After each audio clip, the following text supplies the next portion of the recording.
नमस्ते बच्चों, यहां ध्यान दो। हमारा फर्स्ट चैप्टर जो मैथ्स का हम स्टार्ट करेंगे दैट इज पोलिनोमियल्स। क्या होता है पोलिनोमियल? सबसे पहले पोलिनोमियल्स क्या होते हैं?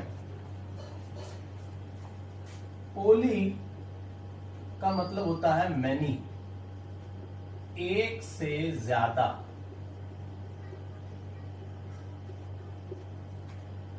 और नोमियल्स का मतलब होता है टर्म्स।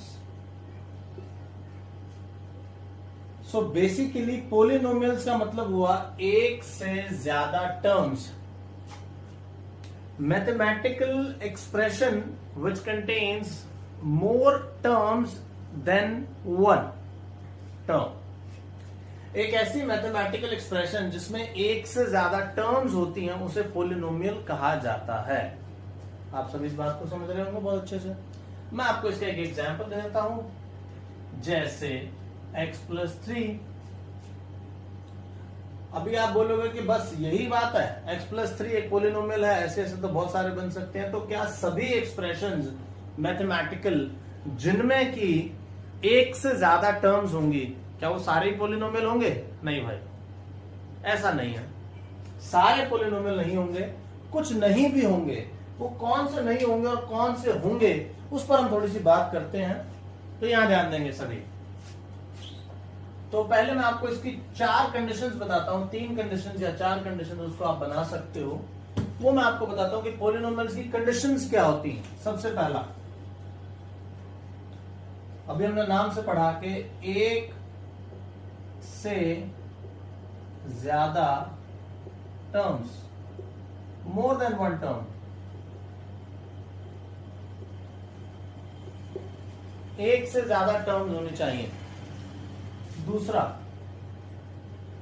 किसी भी वेरिएबल की पावर, मैं भी वेरिएबल पर भी आऊंगा, क्या होता है, किसी भी वेरिएबल की पावर एक होल नंबर होनी चाहिए। वेरिएबल की पावर एक होल नंबर होनी चाहिए, समझ रहे हो? तीसरा, इक्वल टू का साइन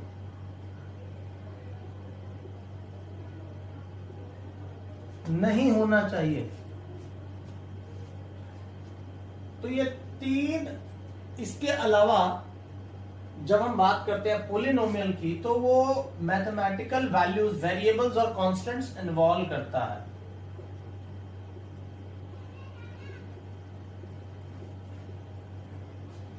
ठीक है भाई? तो एक से ज्यादा टर्म्स होनी चाहिए, more than one term. Variable की पावर होल नंबर होनी चाहिए। इक्वल टू का साइन नहीं होना चाहिए, मैं सबके बारे में डिटेल में बताऊंगा। और वेरिएबल्स और कांस्टेंट्स इन्वॉल्व होने चाहिए। ठीक है? तो चलो बारी बारी से इन सब पर बात करते हैं कि क्या है, इनका मतलब क्या है। सबसे पहले, एक से ज्यादा टर्म्स, नाम से ही स्पष्ट है, पोलिनोमियल्स एक से ज्यादा टर्म्स। चलो, पहला पॉइंट क्लियर हो गया होगा मेरे हिसाब से। दूसरे पॉइंट पर हम बात करते हैं, सबसे इंपॉर्टेंट पॉइंट है, वेरिएबल की पावर होल नंबर होनी चाहिए। अभी वेरिएबल बहुत सारे बच्चों को लगता है कि एक्स वाई जेड होते हैं। नहीं, बहुत सारी वैल्यूज को वेरिएबल के तौर पर यूज किया जाता है। वेरिएबल्स ऐसी चीज नहीं होती, एक्स वाई जेड नहीं होता। वेरिएबल का मतलब होता है वो वैल्यूज जो कि चेंज हो सकती हैं, कैन चेंज। नाम को पढ़ो, variable. Very, VARY, very. Very का मतलब होता है चेंज, और एबल का मतलब तो आप समझते हो योग्य। तो जो चेंज होने लायक क्वांटिटीज हैं उन्हें वेरिएबल्स कहा जाता है। नहीं समझे? मैं आपको बताता हूं। आप सभी की हाइट्स अलग अलग हैं, तो all of us have variable Heights, all of us have variable masses. So variable का मतलब एक ऐसी चीज जो चेंज हो सकती है, वेरिएबल। ठीक है जी? और इसी के ऑपोजिट एक क्वांटिटी होती है जिसको अपन बोलते हैं कांस्टेंट्स। कांस्टेंट्स वो क्वांटिटीज होती हैं जो चेंज नहीं होती हैं, जैसे 1, 2, 3, 4। ये ऐसी क्वांटिटीज हैं जो चेंज नहीं होती। इसके अलावा ग्रेविटी चेंज नहीं होती है, 9.8 9th क्लास में पढ़ा आपने, अगर 9th में हो तो 9th में भी पढ़ोगे, समझ रहे हो। या पाई, ये तो सभी जानते ही हैं, या ये तो वैसे भी सभी जानते होंगे।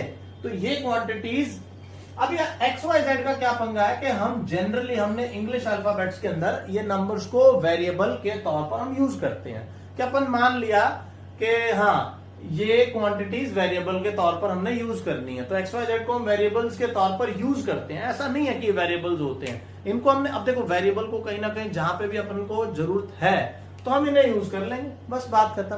तो अब बार बार चेंज करने से अच्छा है कि नाम रख दिया कि हाँ एक्स वाई जेड वेरिएबल। लेकिन वेरिएबल्स का मतलब वो नहीं होता, वेरिएबल्स का मतलब ऐसी क्वांटिटीज जिनकी वैल्यू वेरी कर सकती है, चेंज हो सकती है, और कांस्टेंट जिनकी वैल्यू चेंज नहीं हो सकती। और whole number as you all know जो 0 से स्टार्ट होते हैं, 0 1 2 3 4 5 6, ठीक है भाई। तो वेरिएबल की होल नंबर पावर होनी चाहिए। अभी एग्जांपल्स पर भी आएंगे। इक्वल टू का साइन नहीं होगा, अगर इक्वल टू का साइन होगा तो then it will become an equation and not the polynomial. अगर इक्वल टू का साइन आ गया तो वो इक्वेशन बन जाएगी, पोलिनोमियल नहीं बचेगा, ठीक है जी। और लास्ट है कि यही दो वैल्यूज होनी चाहिए। मैथमेटिक्स के अंदर और भी चीजें होती हैं, आप आगे जाओगे पढ़ोगे, नॉन रियल वैल्यूज होती हैं कुछ, या फिर कुछ इनडिटर्मिनेट वैल्यूज होती हैं, वो नहीं इन्वॉल्व होनी चाहिए, वेरिएबल्स और कॉन्स्टेंट्स इन्वॉल्व होने चाहिए। तो ये कुछ 4 पॉइंट्स हैं पोलिनोमियल्स के, ठीक है जी। एक से ज्यादा टर्म्स होनी चाहिए, एक वेरिएबल की पावर होल नंबर होनी चाहिए। आई गेस कि आपको वेरिएबल समझ में आ रहे होंगे क्या होते हैं, और एक्स वाई जेड को हम सिर्फ यूज करते हैं वेरिएबल के लिए। इक्वल टू का साइन इन्वॉल्व नहीं होना चाहिए, और वेरिएबल्स और कांस्टेंट्स इन्वॉल्व होने चाहिए, ठीक है जी।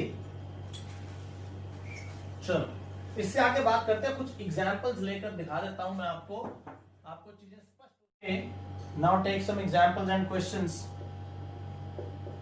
एग्जांपल्स एंड क्वेश्चंस, तो एग्जांपल्स और क्वेश्चंस लेते हैं। सबसे पहला क्वेश्चन है, राइट अ मोनोमियल, क्वेश्चन है लेट्स से ऑफ डिग्री 100, शायद एनसीईआरटी में दिया भी हुआ कुछ इसी प्रकार का। मोनोमियल ऑफ डिग्री 100, मोनोमियल एक टर्म, डिग्री वेरिएबल की पावर 100, कुछ भी लिख दो, y raise to the power 100, और इससे आगे जाना ही नहीं है, इक्वल टू का लगाना नहीं है साइन, तो मोनोमियल ऑफ डिग्री 100, खत्म। नहीं समझे? एक और एग्जांपल लेते हैं, trinomial of degree 9, trinomial of degree 9। So trinomial 3 terms वाला, डिग्री हाईएस्ट पावर वेरिएबल की, तो x raise to the power 9 minus, यहां पे आप 4 भी लिख सकते हो, कुछ भी लिख दो इसके साथ, 4x raise to the power 9 minus 5x raise to the power 6 plus 8, कुछ भी लिख दो, कुछ भी लिख दो। इनको बोलते हैं कोएफिशिएंट्स। बता देता हूं इसके बारे में भी, कोएफिशिएंट्स, को मतलब के साथ में, और एफिशिएंट मतलब के जरूरी है और काफी है, ठीक है जी। तो साथ में लगाना जरूरी भी है और काफी भी है किसी वैल्यू को रिप्रेजेंट करने के लिए। जैसे कि मैंने लिखा x raise to the power 9, अभी क्या इसके साथ कोएफिशिएंट नहीं है कितना 1, अभी कितना है 9, अभी कितना है 90, समझ रहे हो, अभी कितना है 190, इसका कोएफिशिएंट कितना है 4, इसका कोएफिशिएंट कितना है -5। अगर आपसे पूछेंगे x raise to the power 6 का कोएफिशिएंट, कोएफिशिएंट का मतलब उसके मल्टीप्लायर, समझे, और कांस्टेंट कोएफिशिएंट कितना है 8, x raise to the power 9 का coefficient 4, x raise to the power 6 का coefficient -5 and constant coefficient is 8। समझ रहे हो सभी बात को? सो एक और दे देते हैं आपको example, try monomial of degree 100, trinomial of degree 9, और कोई एग्जांपल ले लेते हैं हम, बाइनोमियल ऑफ डिग्री 5, तो y raise to the power 5, इसका कोएफिशिएंट कुछ भी लगा दो 100, अभी एक टर्म हुई -9 इक्वल्स टू 7, सही है? नहीं, ये इक्वेशन बन गई, और अभी अगर हम इसको एलिमिनेट कर देंगे तो ये पॉलिनोमियल हो गया, ठीक है जी, ठीक हो गया सभी बच्चों को ये? चलो एक छोटा सा टॉपिक और आज अपन कर लेते हैं, इसके बारे में पूरा आपको अगली वीडियो में बताऊंगा। छोटी सी चीज आपको मैं पॉलिनोमियल्स के अलावा एक और बता देता हूं, आपके पास करने के लिए टॉपिक भी हो, क्वेश्चंस भी हो थोड़े से सभी बच्चों के पास, तो वो है zeros of a polynomial. Zeros of a polynomial क्या होती हैं जीरोस? इनको हिंदी बोलते हैं शून्य।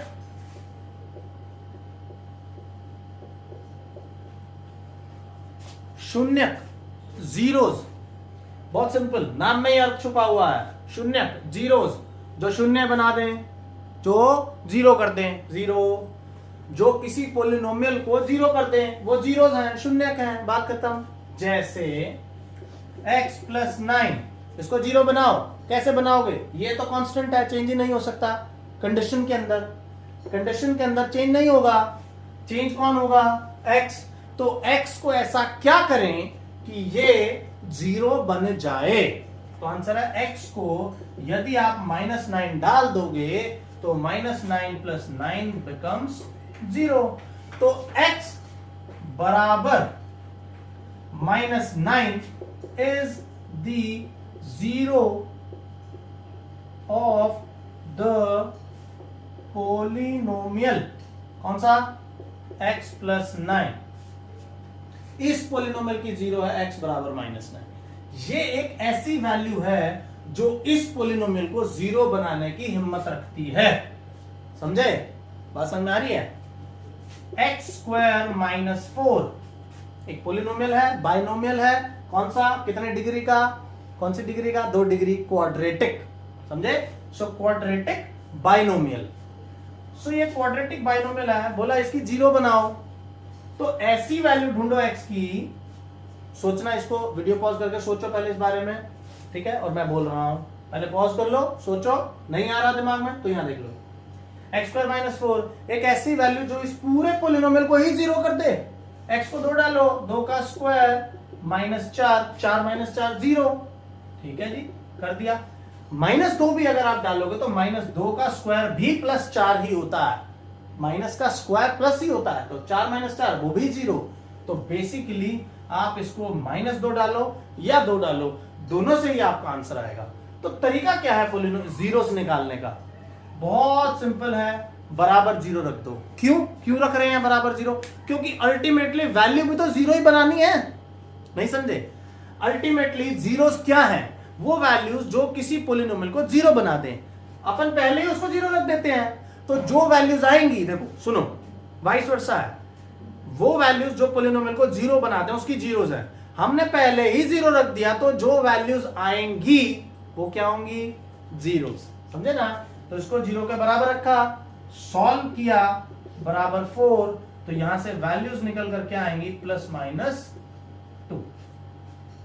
4 का रूट हो जाएगा, +-2। x - 3 क्या 0 होगी? बराबर 0 रख दो, 3। y - √7 क्या 0 होगी?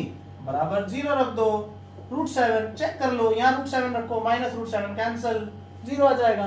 तो जीरोस क्या होती हैं? वो वैल्यूज होती हैं जो किसी पॉलिनोमियल को 0 बना सकती हैं। Okay, examples of polynomials. x, yes, ये मोनोमियल है, चलो इस पर बात करेंगे अभी, इस पर भी टाइप्स पर बात करेंगे। जैसे कि x + 3 एक पॉलिनोमियल हो गया, बाइनोमियल जिसको हम बोलते हैं, अभी इसके बारे में भी आपको आगे बताएंगे हम। या फिर देखो, जो मैंने 4 पॉइंट्स लिखे अभी कि वेरिएबल की होल नंबर पावर होनी चाहिए, मैं उसका एक एक्सेप्शन या एग्जांपल आपको बता देता हूं। लेट्स से इस प्रकार से कोई एक्सप्रेशन लिख दी, तो ये कभी पॉलिनोमियल नहीं होगा, क्योंकि यहां पर जो वेरिएबल की, अब यहां पर वेरिएबल x है जो यूज किया जा रहा है, और जो उसकी पावर है वो ऊपर जाकर कितनी बन जाएगी? -1। सो बेसिकली ये एक पॉलिनोमियल नहीं गिना जाएगा, क्योंकि यहां पर किसी वेरिएबल की जो पावर है वो एक होल नंबर नहीं है। एक बात। दूसरी बात, कुछ इस प्रकार का हुआ तो ये भी एक पॉलिनोमियल में नहीं गिना जाएगा। क्यों नहीं गिना जाएगा? क्योंकि रूट का मतलब होता है हाफ पावर। तो yes, this is also not a polynomial और बाइनोमियल।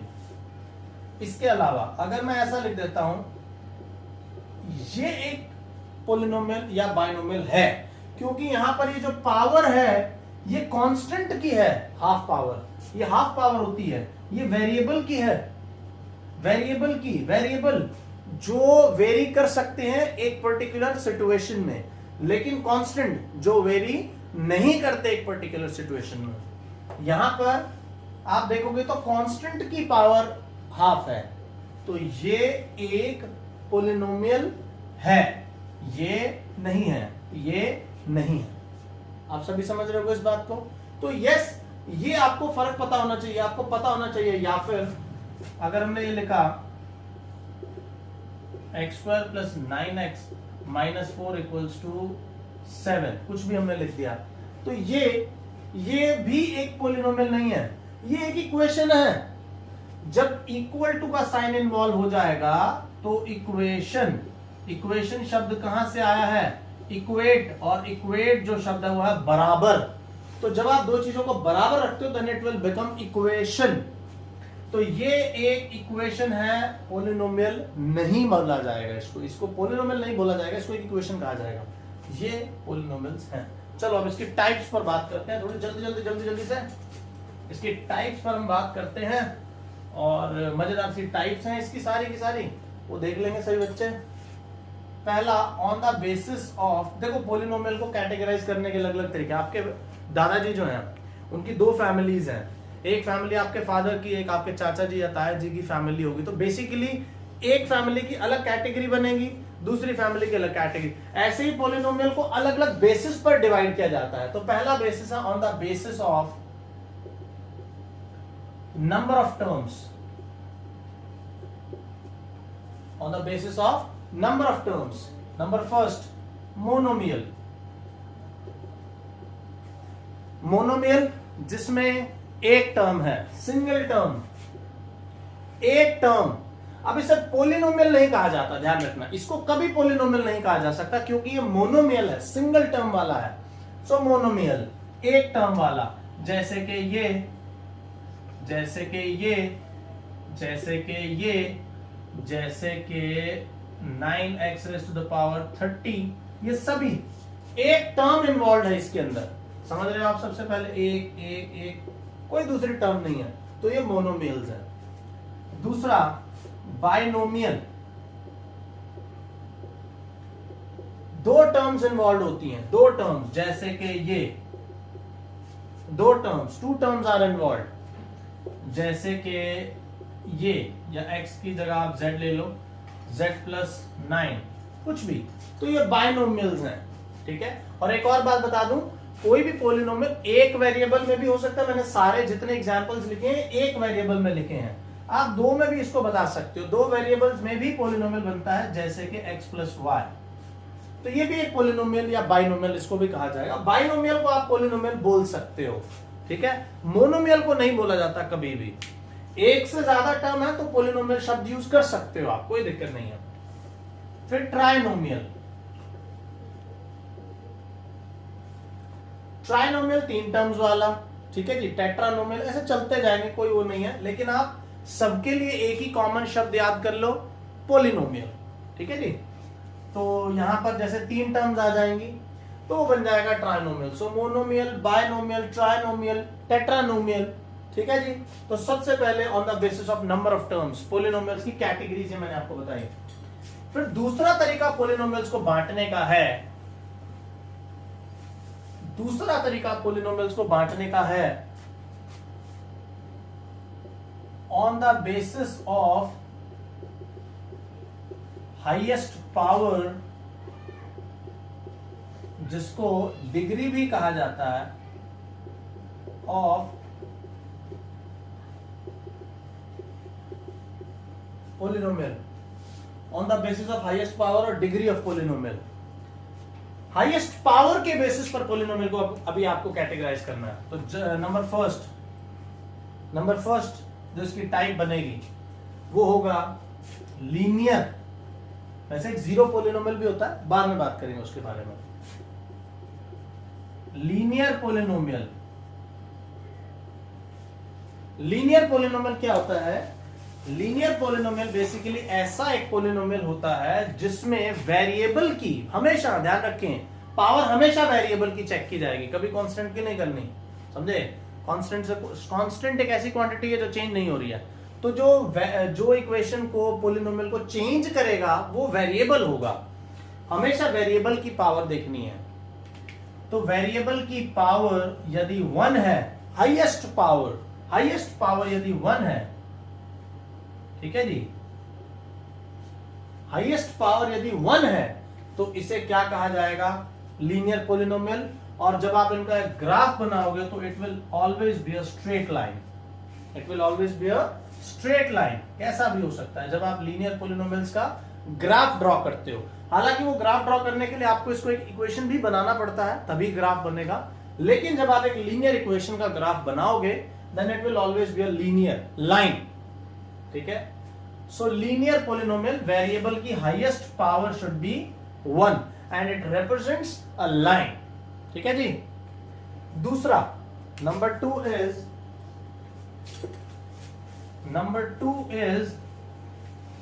क्वाड्रेटिक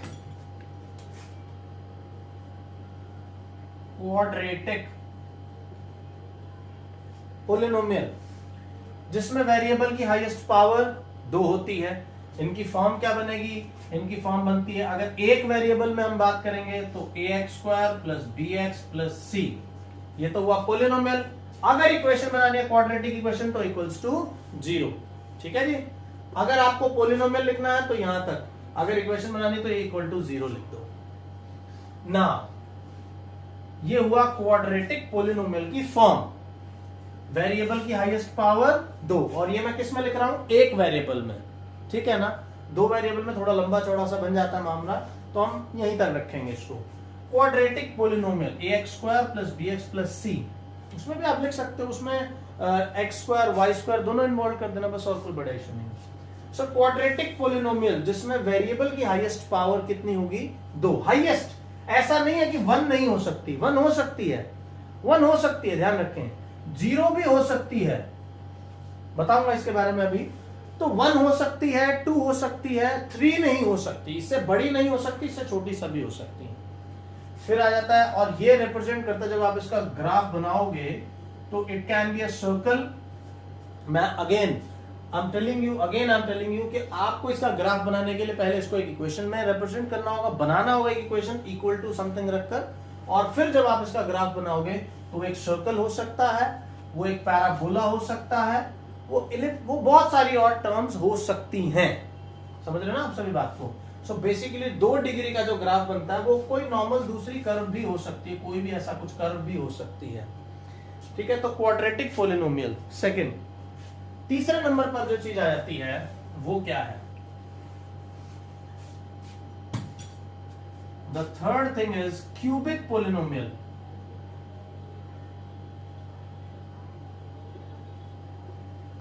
अगेन क्यूब यानी कि हाईएस्ट पावर कितनी होनी चाहिए, 3, वेरिएबल की हाईएस्ट पावर शुड बी 3, तो फॉर्म कुछ इस प्रकार से बनेगी, ठीक है जी।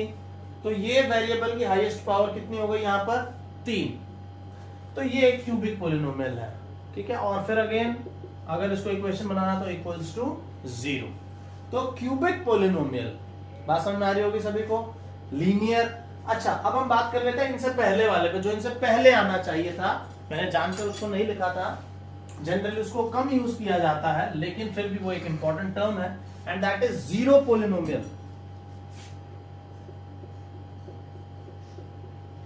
जीरो पॉलिनोमियल क्या होता है, जीरो पॉलिनोमियल वो होता है जिसमें इसे कांस्टेंट पॉलिनोमियल भी कहा जाता है, कांस्टेंट पॉलिनोमियल। जीरो पॉलिनोमियल या कांस्टेंट पॉलिनोमियल क्या होता है, जिसमें वेरिएबल की हाईएस्ट पावर इज 0। अगेन मैं फिर बार बार बोल रहा हूं, पावर हमेशा किसकी चेक करनी है, वेरिएबल की। बहुत सारे बच्चों से आप ये दिखाओगे x -√7, बोलेंगे पॉलिनोमियल है ही नहीं। अरे भाई क्यों नहीं है, ये है, ये बाइनोमियल है। अब जीरो पॉलिनोमियल और कांस्टेंट पॉलिनोमियल जिसमें वेरिएबल की हाईएस्ट पावर जीरो होगी, किसी भी नंबर की हाईएस्ट पावर यदि जीरो हो तो वो इक्वल टू 1 बनता है। कोई भी नंबर की पावर जीरो इक्वल्स टू 1, किसी भी वेरिएबल की पावर अगर जीरो हो तो इक्वल बनता है 1 के। सो जीरो पॉलिनोमियल वो होगा जहां पर वेरिएबल, अब क्योंकि ये कांस्टेंट टर्म बन रही है इसीलिए इसका नाम हमने दूसरा नाम क्या रख दिया, कांस्टेंट पॉलिनोमियल। सो जैसे कि मैंने लिखा 4, जैसे कि मैंने लिखा √7, जैसे कि मैंने लिखा 9, जैसे कि मैंने लिखा 8, जैसे कि मैंने लिखा पाई, तो ये सारे के सारे, ये सारे के सारे, ये सब क्या हैं, ये सभी क्या हैं, ये सभी कांस्टेंट पॉलिनोमियल्स हैं। समझ आ रही है आपको ये बात?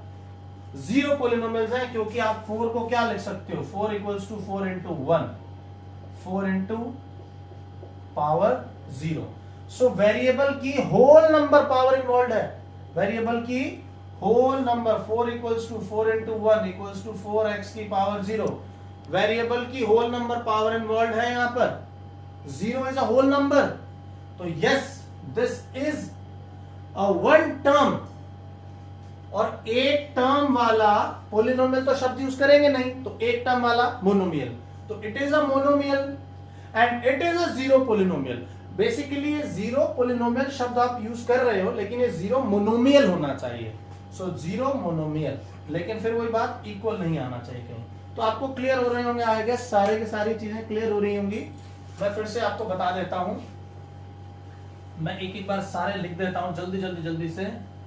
पहला हमने जैसे पढ़ा जीरो पॉलिनोमियल जिसमें वेरिएबल की हाईएस्ट पावर 0 हो, फिर हमने पढ़ा लीनियर हाईएस्ट पावर 1, फिर हमने पढ़ा क्वाड्रेटिक हाईएस्ट पावर 2, फिर हमने पढ़ा क्यूबिक हाईएस्ट पावर 3। इसकी फॉर्म क्या बनेगी, कोई भी कांस्टेंट a, ये फॉर्म है। लीनियर की फॉर्म बनेगी ax प्लस बी, क्वाड्रेटिक की फॉर्म बनेगी ax square plus bx plus c। ये सभी मैं एक एक वेरिएबल में लिख रहा हूं, ये दो में भी हो सकते हैं। और क्यूबिक की जो फॉर्म बनेगी वो क्या बनेगी, वो बनेगी ax cube plus bx square plus cx plus d। ठीक है जी। तो सबसे पहले तो आपको ये बेसिक इंफॉर्मेशन होनी चाहिए। इससे आगे 4 होगी तो बाई क्वाड्रेटिक बन जाता है क्यूबिक से आगे। तो ये बेसिक इंफॉर्मेशन है। सबसे पहले जीरो पॉलिनोमियल, लीनियर, और फिर वो पहले था मोनोमियल 1 टर्म वाला, बाइनोमियल 2 टर्म वाला, ट्राइनोमियल 3 टर्म वाला, टेट्रानोमियल 4, पेंटा। तो जितने आप बनाना चाहो बना सकते हो, जितनी टर्म्स भी आप बनाना चाहो वो बनाई जा सकती है, उसमें कोई दिक्कत नहीं है। लेकिन ध्यान में ये रखना है कि मोनोमियल से आगे आप सभी को पॉलिनोमियल बोल सकते हो, सबसे पहली चीज। और पॉलिनोमियल और इक्वेशन में क्या फर्क है, आई गेस आपको क्लियर होगा। Now it is a polynomial and now it is an equation. ठीक है जी, क्लियर है सारा? चलो